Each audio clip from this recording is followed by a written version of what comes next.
mbokk yi salaamaaleykum dalee nag jàmm sur www.igfm.sn ak IGFM TV donc comme chaque semaine dañuy indi benn people benn kàngam teg ko ci plateau bi waxtaan ak moom donc tey ñu am ki nga xamante ne mooy Bintou Daat moom mi nga xam ne moo bind livre boobu ñuy wax góorgóorlu mu nekk une guérisseuse mën naa ko waxee noonu donc nekk nit koo xamante ne dafay partager li nga xamante ne mooy amour donc tey Bintou kontaan nañu dalal la fii suñu plateau di la wax nga nuyoog internet yi lay seetaan. Merci Fama maa ngi leen di nuyu ku nekk turam ak santam di rafetlu invitation bi merci beaucoup. tey su ma la waxoon kan mooy Bintou nga présenté wu un peu ñi lay seetaan ak nga defal ñu sa bref parcours lan mooy sa parcours. Depuis toute petite depuis sama enfance musuma déjà supporter di gis nit kuy souffrir musuma supporter di gis nit ku manqué dara. Ba muy nekk ci wàllu lekk musuma supporter di gis nit ku nekkul ci jàmm daal dama musa yéene nit ñi jàmm bëgg contribuer nag teel a dooj daal teel a bëgg di wax waxi mag teel a tam di bëgg contribuer à un monde meilleur depuis l'âge je peux dire de 9 ans. Ce dont je suis en train de faire aujourd'hui, c'est des choses dont je rêvais. D'accord? Je rêvais de contribuer au bien-être, c'est-à-dire de soulager carrément les douleurs des gens, de soulager ses émotions, de leur apporter dans mon soutien. Ba bi ma nekkee woon xale, je me rappelle dama doon toog ci suñu buntu kër gi ku romb ma proposé la ndox naan ku romb ma ne la ndax bëgg nga njar bëgg nga soow ma daw uti loolu noonu je me rappelle j'ai toujours maanaam eu cette compassion cette empathie et cet amour et ce goût du partage yàgg na ci man doon na tam xëy na li ma doon ko li ma fekk daal maanaam dama ko fekk tam ci sama famille quoi. D'accord donc tey nga bind benn livre boo xamante ni góorgóorlu fan la tur bi jógee et lu tax góorgóorlu. Góorgóorlu l'inspiration et dafa ñëw ci sama parcours maanaam sama dund. tur bi déjà. C'est à la suite de sama comment on appelle troisième expérience de mort imminente. su ma waxee troisième expérience de mort imminente maanaam sama troisième expérience bi nga xamante ni mooy fi ngay waxee nit ki par exemple mu ngi entre dund ak dee wala dee na daal maanaam nekkatu fi respirer expérience yooyu noonu dama si jot dund daal jaar léegi bu mujj bi nag dama fekkoon na nag sama premier doom bi juddu léegi boobu laa commencé bind livre bi tour bi itam jékki-jékkiwuma rek joxe góorgóorlu bi noonu daal c'est la somme de toutes les expériences et la somme aussi des flashs intuitivement li yàlla di def sa bopp wala sa xalaat mu ñëw noonu de façon sans vraiment xalaat intuitif noonu la tour bi ñëwee mu méngoo nag avec un parcours de vie mu méngoo aussi avec la somme de mes expériences c'est-à-dire cet art de la débrouillardise, cet art de faire du bien avec le peu dont on dispose. Loo am lu mu néew nga fexe ba takkale daal avec les moyens du bord. Comme góorgóorlu comme son nom justement l'indique en français. Et de mon parcours amoon na benn période tam lu bokkul ak li mu ne beneen période tam bi nga xamante ni quand je me suis retrouvée en France donc toute seule loin de tout bi ma daan dem tam sur le terrain à la recherche des gens avec qui connecter qui ont besoin d'aide pour aider que ça soit que mu doon bénévolat ci association ci structurée et quand je me suis dit mais maintenant tu t'es retrouvée ici lan nga mën a def c'est sa expérience pour continuer à contribuer à tes rêves, pour bâtir tes rêves par rapport à du fait que dama mus a par exemple bëgg contribuer au bien-être des gens.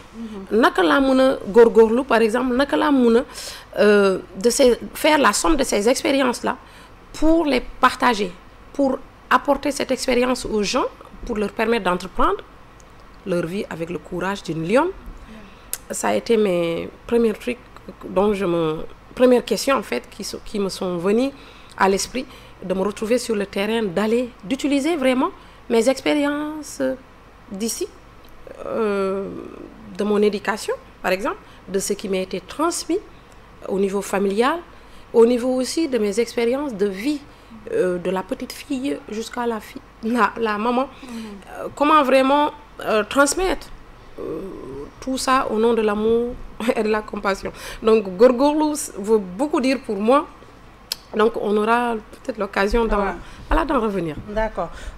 Aujourd'hui lan nga bëgg partager ak ban méthode nga bëgg partager ak sa public yi nga xamante ne peut-être dinañu ñëw ci séance de dédicace boobu nga xam ne moom ngay def dinaa ci ñëwaat un peu lan nga bëgg partager. Oui, l'occasion pour man de lan mooy indi en fait tout ça c'est des choses qui n'étaient pas à la base prévues. Donc je parlais tout à l'heure de le côté intuitif des choses. Tout s'est mis sur mon chemin de façon intuitive et de façon en tout cas inattendue. Donc occasion de venir par exemple ou faire cette séance de dédicace pour moi, c'est une occasion de partager, d'accord? Mais aussi c'est une occasion de témoigner ma solidarité et mon amour envers des personnes particulières, c'est-à-dire les femmes ñi nga xamante ne ñu ngi dund tey ak cancer. Quel que soit le xeetu cancer bi, pour dimbali leen, pour soutenir leen financièrement dans leur moment de chimiothérapie, pour avoir en tout cas des finances pour jagleel ko famille de façon vraiment à leur aider quoi. Donc loolu bokk na ci des points sensibles parce que tout mon parcours dama connecté ak genre femmes yooyu noonu. Tout mon parcours dama par exemple mus a accompagner famille dans les hôpitaux, dans leur chimio, de Dakar à Paris, de Dakar à Marseille. J'ai fait ça. Visite loolu moo tax ma ñëwoon voilà di profiter par exemple ci vacances yi pour defaale loolu, pour témoigner et aussi mobiliser à la fois. Pour que nit ñi adhèrent à la cause du partage au nom de l'amour. Faire du social. Voilà, faire au nom de l'amour et de la compassion, partager pour man lu am importance la parce que c'est la voie en tout cas de la guérison. Foofu la guérison commencer, écoute ak partage quoi. D'accord. Donc su ma la déggee livre bi recette yi nga ciy am da ngay ñëw jàppale ñi nga xamante ne mooy femmes yi am cancer. Oui. Que ça soit cancer du sein, du col de l'utérus, cancer forme cancer bu mu ci doon. Donc tey yow nga yàgg accompagner genre nit yooyu noonu. Est-ce que en tant que guérisseuse dafa am loo xamante ne peut-être ay ñaan wala des trucs yoo xamante ne da nga leen koy defal au-delà le médecin bi lu muy def. Wala tu accompagnes juste yóbbu leen hôpital génne sa xaalis jàppale leen. Moi avant d'abord de découvrir les compétences intuitives côté yooyu noonu je suis déjà cette femme en fait empathe, déjà ku bari empathie ku déjà ku bëgg tout simplement partager l'amour. Moi c'est l'amour d'abord et la compassion en fait qui ont toujours guidé mes pas, qui ont fait que femmes yooyu noonu pas malade yooyu rek dama mës a yéenu ñi di leen yóbbu hôpital. Dama mës a ku feebar sawar ci accompagner, sawar ci waxtaanal ak nit déglu ko, sawar di ko toggal dalal leen. Donc loolu ça a fait toujours partie de moi. Léegi nag dafa fekk nag si sama si sama li ma yàlla cëral mooy la capacité en fait d'écouter ou de pouvoir apporter en tout cas soulagement à ces gens quel que soit leur degré de souffrance ou de lu ñu mun a am comme xeetu feebar ak xeetu, c'est intuitif, c'est déjà l'énergie en tout cas d'amour que je propage, que yow mun nga ko propager, que keneen ak keneen mun na propager. Loolu c'est à la portée de tout le monde.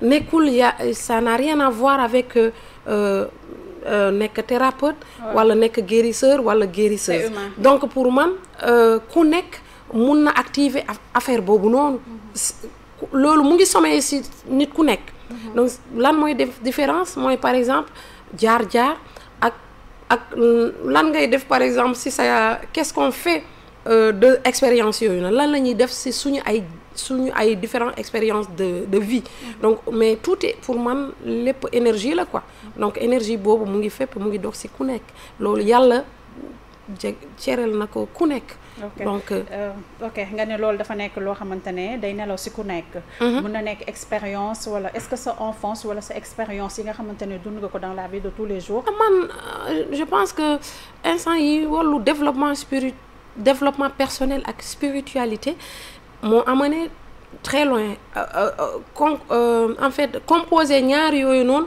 ma permettre na ma jóge un point B vers un point A vers un point B dans le processus de ma façon d'entreprendre avec l'humain, de ma façon en tout cas de gérer la vie ou les problèmes de tous les jours. Mun naa wax ne am na les deux parce que dama juddu ci famille bi nga xamante ni une famille spirituelle dama juddu ci famille bi nga xamante ni nit ñi dañu mës a ñëw di seet sama papa pour différentes raisons di ut ay ñaan samay maam. dañu doon faj samay.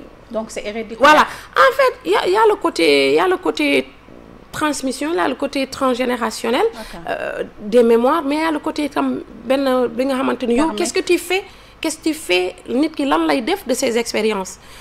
On a beau par exemple avoir des mémoires ou des capacités en nous, du talent, c'est à la personne de travailler. Nit ki mooy liggéey mooy fexe daal ba talent boobu génn. Man nag talent boobu dafa fekk man am na lu doon déjà nelaw ci sama yaram donc xëy na le fait que ma utiliser et le fait que ma mës a toujours sensible laa wax ni à la cause du bien-être des gens xëy na loolu yëpp bokk na c'est la somme de toutes ces expériences là qui font aujourd'hui l'âme thérapeute, c'est-à-dire nit ki nga xamante ni capacité intuitive de déceler et de faire la lecture des mémoires transgénérationnelles loolu yàlla en fait mooy def loolu yàlla mun naa wax xam ne moo ma cërale loolu maa ngi ko koy santé parce que tax na ma réaliser mon rêve de petite fille de soulager et d'apporter comment dirais-je d'être à l'écoute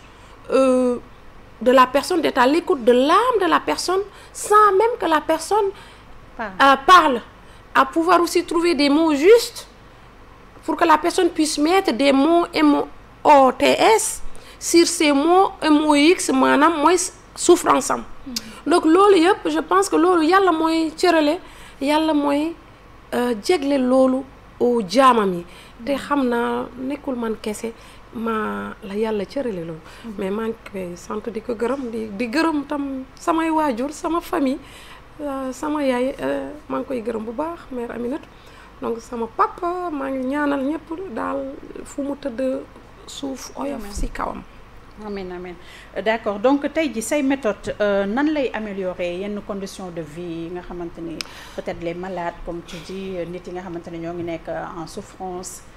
man sa méthode di leen man par exemple en fait comme j'ai dit la góorgóorlu on peut dire la góorgóorlu thérapie c'est au-delà en fait d'une méthode c'est une façon. C'est un état d'esprit, pour moi, qu'il faut développer. C'est un état d'esprit qu'il faut cultiver. C'est un état d'âme. En fait, c'est une façon de vivre. C'est une philosophie de vie qu'il faut propager. C'est une philosophie de vie dont on peut se servir. Nous avons ko soxla ci kër yi, mun nañ ko soxla ci école yi, mun nañ ko soxla ci entreprise yi. Pourquoi? Parce qu'en fait, c'est au nom de la compassion, c'est au nom de l'amour, la vibration la plus haute des fréquences, nga xam ne mooy tax solution am, mooy tax les choses se matérialisent aussi ak tam confiance toi, développer la foi par exemple. Tout ça c'est des choses yi nga xamante ni qui m'ont permis en tout cas de mettre en place cet outil et qui on peut dire de développement personnel et de spirituel à viser, comment dirais-je, de bien-être ou thérapeutique. Mais attention, je précise quelque chose de très important qui n'interfère ni de près ni de loin avec la médecine conventionnelle, mais qui peut être complémentaire. Tout simplement parce que aujourd'hui, quand je parle par exemple su may waxu cartographie, moi par exemple faire la lecture. Il y a la cartographie, il y a la lecture intuitive à haute voix, nit ki di dégg li nga koy wax ak di sentir ak après di la mën a poser ay questions après nga si mën a indi ay réponses et ça va avec un soulagement. Par exemple, un détachement des émotions négatives, des émotions lourdes ou des énergies lourdes. lépp li nga xamante ne nekk na xeetu xat-xat si nit ki wala xeetu gàllankoor wala doute wala ragal daal voilà si processus am. Donc loolu je pense que c'est pourquoi je dis c'est large, que ça peut aller, on peut s'en servir de la méthode partout. Quand je parle des entreprises par exemple, ils peuvent la compassion, on a besoin du management de la compassion dans les entreprises. On a besoin du management, par exemple les intuitions. Je parle beaucoup des intuitions et les intuitions aujourd'hui peuvent sauver des vies et peuvent sauver en fait plein de choses, peuvent nous amener très loin. Et les capacités intuitives pour moi peuvent être à la portée de tout le monde. D'accord. Donc est-ce que am na ay difficultés yoo xamante ne dañ ko rencontrer à travers ce liggéey? Ouais, au départ oui, difficulté c'est au départ si moi-même j'avais pas travaillé sur moi, sur la confiance en moi, sur à faire le lien parce que de l'extérieur, la spiritualité, quand on est une femme par exemple issue de là où je suis, par exemple ici d'ici, quand à l'étranger, donc le regard en tout cas sur la spiritualité ou le regard sur le bien-être, le regard sur le lien que j'ai fait entre la spiritualité et le bien-être, il est différent, mais les choses, il y a des ouvertures aujourd'hui, donc c'est clair. Mais j'ai rencontré bien sûr des difficultés au départ de manquer de confiance, par exemple, à moi, et de dire mais comment, qu'est-ce que je fais de tout ça? Lii yëpp fan laa jëmee ak lii parce que c'était tellement dense et vaste, mais maintenant il a fallu que je travaille sur moi. Oui, au départ c'était pas facile, bien vrai que je rêvais de ça. Je me suis pas réveillée un jour, je dis tiens, je suis thérapeute, tiens, je suis ça. Non. C'est vraiment la somme des expériences et le retour des gens satisfaits de ce travail en fait qui font que tu valides les choses. C'est la somme des expériences qui font aujourd'hui, par la grâce de Dieu, que tout ce qui est soutenir, soulager, comprendre, donner les mots justes au bon moment pour soulager la personne, faire la lecture en tout cas des blocages et apporter des solutions à ma façon et dans voilà, je pense que c'est quelque chose de utile aujourd'hui pour tout le monde. Ku nekk soxla na loolu. Mais maintenant, voilà, je pense que partout, il n'y a rien de facile. Ça n'a pas été facile pour moi du tout. Parce que je vis dans une autre culture qui n'est pas la mienne. Parce que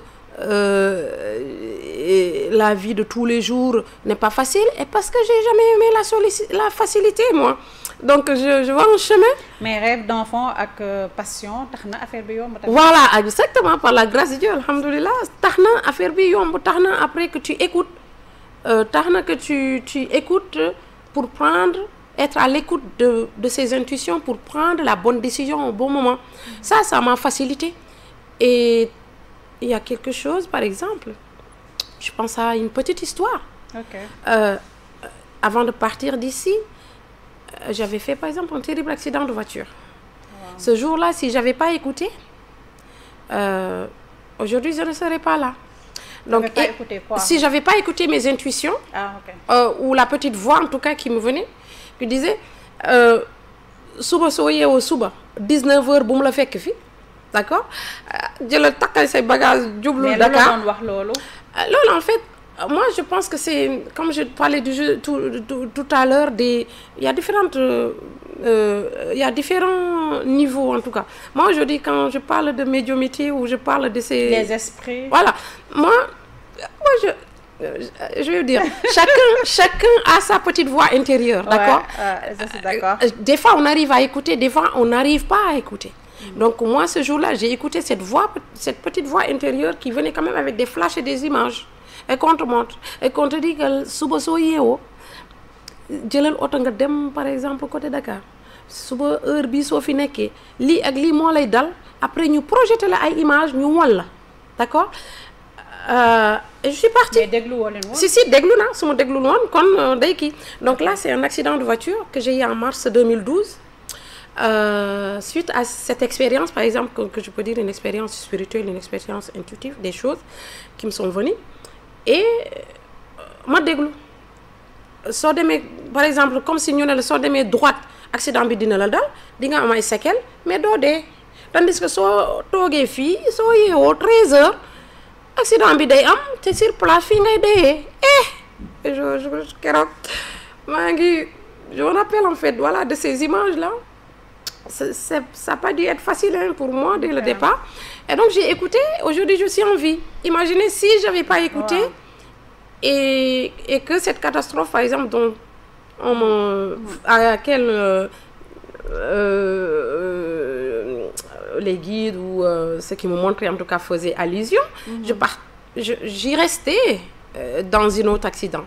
Donc c'est juste pour dire, c'est des expériences parfois douloureuses aussi de la vie qui m'ont permis d'accepter qui je suis. Parce que l'acceptation n'est pas souvent facile. Qui nous sommes dans cette voie, en tout cas, n'a pas toujours été simple. Mais aujourd'hui, je suis contente d'avoir écouté cette petite voix intérieure, ces intuitions, voilà, avec des flashs, qui m'ont permis aujourd'hui d'être ici, qui m'ont permis aujourd'hui de réaliser les rêves de petite fille, quoi. Ok, donc aujourd'hui à travers Góorgóorlu lan nga bëgg public bi retenir ko ak ban message nga siy lancé?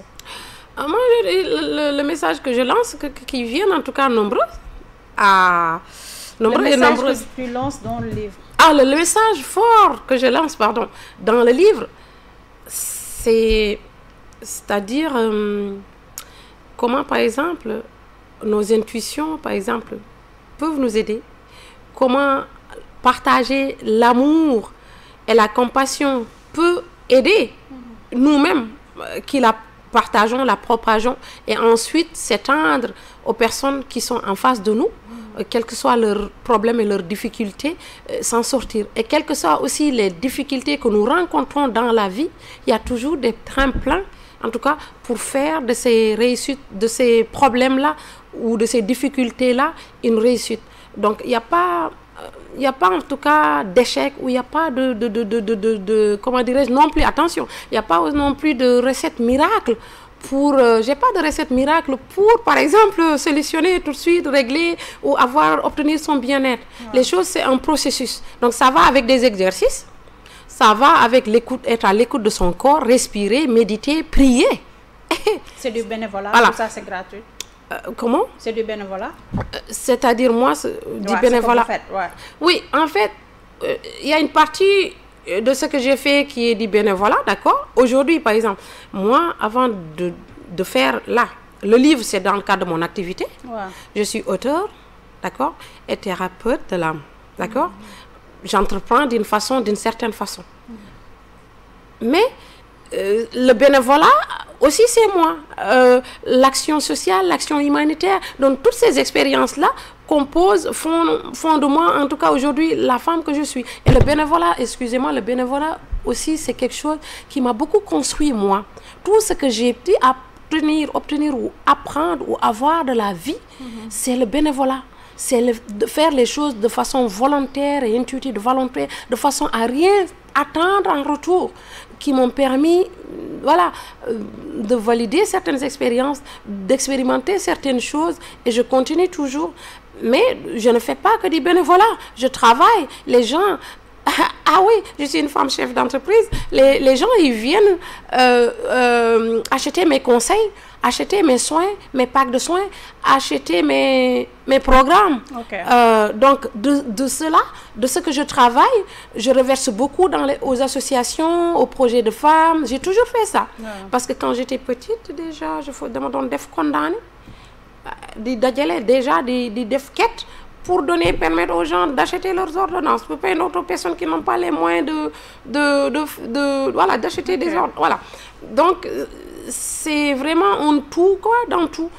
Tout ça, ça me parle, tout ça fait partie, en tout cas, de mon ADN. Donc, mon bénévolat, il est très important. Mon volontarisme, il est très important. Mais aussi, travailler, entreprendre, gagner sa vie, gagner des sous, c'est très important aussi. Donc, c'est parce que voilà, c'est très important. Ça, c'est surtout nous, Djigeni, quoi. On a du mal à prendre notre place. Voilà. D'accord. Voilà. À entreprendre, voilà, de sorte que qu'on valorise ce qu'on fait et qu'on nous valorise. Donc, c'est important de se soutenir. D'accord. Donc, le 30 août, place du souvenir, à partir de 15h, on va dédicacer le livre Bobo Nono. Ban message nga am pour lancer au public, vu que recette c'est du social. Oui. Nga na dimbali ñi nga xamanteni dañu feebar que ñëpp ñu ñëw jënd livre boobu pour mën a jàppale nit yi nga xamanteni ñoo am cancer. Oui, action bii nii journée ou après-midi en tout cas du 30 à la place de souvenir, c'est un après-midi de partage, c'est un après-midi de reconnexion, c'est un après-midi de partage, d'amour et d'expérience. Pour nous collecter dans le cadre des livres, des ventes des livres, pour aller reverser entièrement, je dis entièrement, les fonds à une structure qui va aider les femmes dans le cadre de leur chimiothérapie. Parce qu'en fait, lan motax ma choisir en tant peut-être femme yoy, si des gens que j'ai côtoyés de près, je connais à quel point elles en ont besoin, à quel point le soutien financier est important, au même titre que le soutien moral et psychologique pour ces malades-là. Donc c'est ça aussi, voilà. Je lance un appel que et que les différents ministères, les associations, les structures, les ONG, les bénévoles, toutes les personnes, en tout cas les bonnes volontés du pays, les associations de femmes, les entrepreneurs, les directeurs de sociétés, képp ki nga xamanteni vraiment am nga aussi les moyens de soutenir cette action de venir, parce que c'est une action qui ne va pas s'arrêter là. C'est une action gëm naa ni képp ku si jàpp képp ku si sonn boppam la ko defal, képp ku si sonn tam yàlla dina ko si fekk. Loolu moom c'est le bienfait voilà. n'est jamais perdu. Le bienfait n'est jamais perdu. Ouais. C'est ça exactement. Okay. Donc maa ngi lancé appel ñëpp ñëw daal. Okay. Donc selon vous aujourd'hui, quel est le secret du bonheur et de la réussite? Pour moi le secret du bonheur et de la réussite, d'accord, c'est l'amour. L'amour. Parce qu'en fait, l'amour fait partie. L'amour est la plus haute des fréquences vibratoires. Et la mooy fi nga xam ne mun nga fa sokkandiku pour sa yenn vibration yi sa yenn yëpp nga développer sa foi. nga développer sa empathie. Parce que si on n'a pas l'amour, on ne peut pas développer son empathie. Et quand on a le cœur rempli d'amour et de compassion, on développe son empathie. Quand on a l'amour et tout, quoi. Quand on a l'amour, on a la foi. D'accord?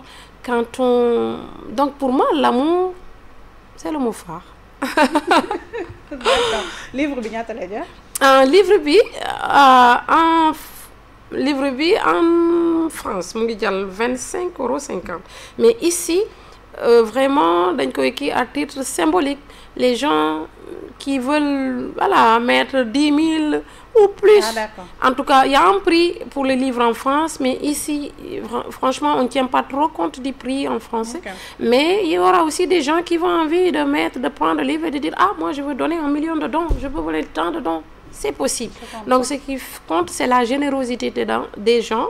Ce qui compte, c'est de comprendre aussi que, oui, c'est cher l'impression.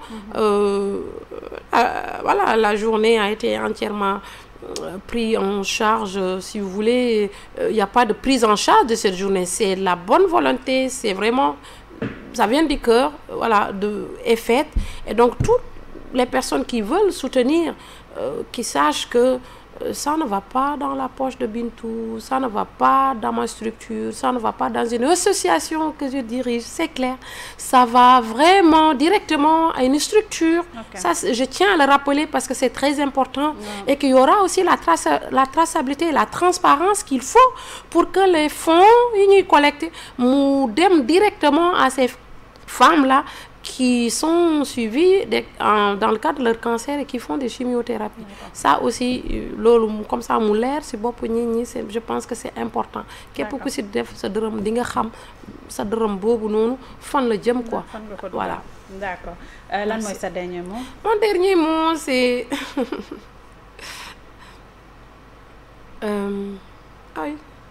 soyez amour. Soyons amour, nous sommes tous amour.